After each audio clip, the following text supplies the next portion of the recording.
Hello বন্ধুরা, আজকে আলোচনা করব তন্ত্রমন্ত্র শিখলে কি ক্ষতি হয়। বিশেষ একটা ক্ষতি হবে না যদি তোমার গুরুর দেওয়া মন্ত্র থাকে তবে। আর যদি গুরুর দেওয়া মন্ত্র না থাকে তাহলে অনেক বড় ক্ষতি হতে পারে, জান প্রাণের হানিও হতে পারে। কারণ সেই যখন তুমি সিদ্ধি প্রাপ্ত করবে তখন তোমার দেবদেবী তোমার পরীক্ষা নেবে, আর পরীক্ষার মাধ্যমে তুমি উত্তীর্ণ হবে তবে তুমি সিদ্ধিতে প্রাপ্ত হবে, নির্দিষ্ট একটা দেবদেবীর সাধক হয়ে উঠবে। যদি তুমি না পারো তাহলে তোমাকে মোটামুটি বছর খানেকও লেগে যেতে পারে ঠিক হতে। কারণ যখন আমরা সিদ্ধি প্রাপ্ত করি তখন বিভিন্ন দেবদেবী এসে পরীক্ষা নেয়, অর্থাৎ কথা বলার চেষ্টা করে, এইভাবে কথা বলে। আর সেই কথা বলাটা থামানোও যায় না, যেহেতু আমরা নতুন সাধক, তা আমাদের আদেশ দেবদেবী শোনে না।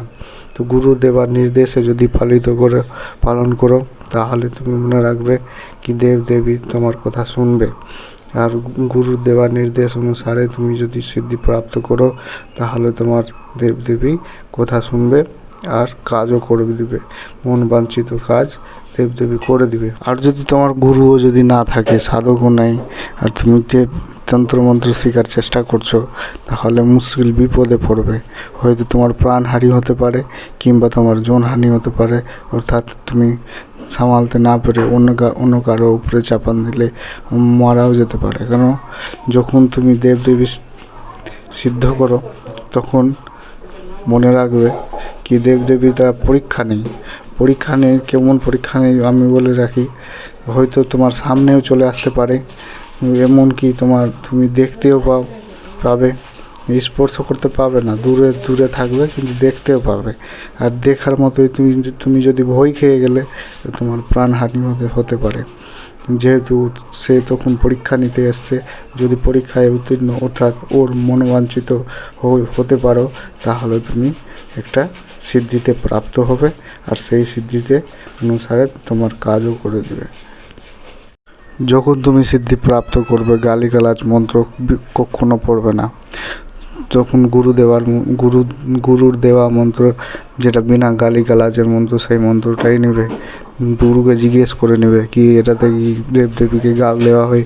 যদি তুমি গাল দিয়ে মন্ত্র প্রথমে পাঠ করো তো তোমার বিশেষ ক্ষতি হতে পারে। কারণ যখন তুমি গাল দাও তখন দেবদেবী রেগে যায়, রুষ্ট হয়ে যায়। রুষ্ট হওয়ার পরেই বন্ধুরা সে তোমার বিপক্ষ কাজ করতে শুরু করে, তোমার শরীর জ্বলবে, জ্বালা করবে, ছটফট করবা আর থাকতে পারবা না। সেক্ষেত্রে আবার জ্বালানো জ্বলবে, গা জ্বলবে, পুরো গা জ্বলবে, আর তুমি ছটফটও করতে পারো, এবং যদি জ্বালা না কমে তুমি মারাও যেতে পারো। ওই জন্য প্রথমে গালিগালাজ ছাড়া মন্ত্রই জপ করতে হবে।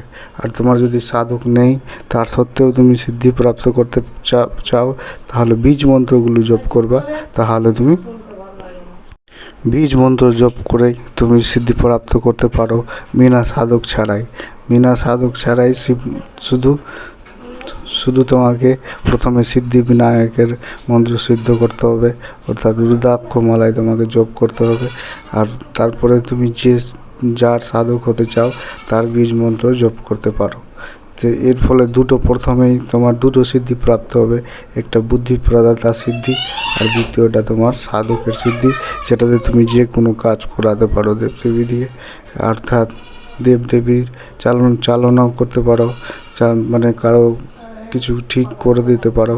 অর্থাৎ যদি কেউ কিছু ভূত প্রেত আর কিছু ধরা থাকে আপনি ঠিকও করে দিতে পারবেন, আর এর ফলে বিভিন্ন কাজও করে দিতে পারবেন। যেমন যদি কারো কিছু হোনেওয়ালা আছে তো আপনি জিজ্ঞেস করলে আপনাকে সম্পূর্ণ জানিয়েও দিবে দেবদেবী।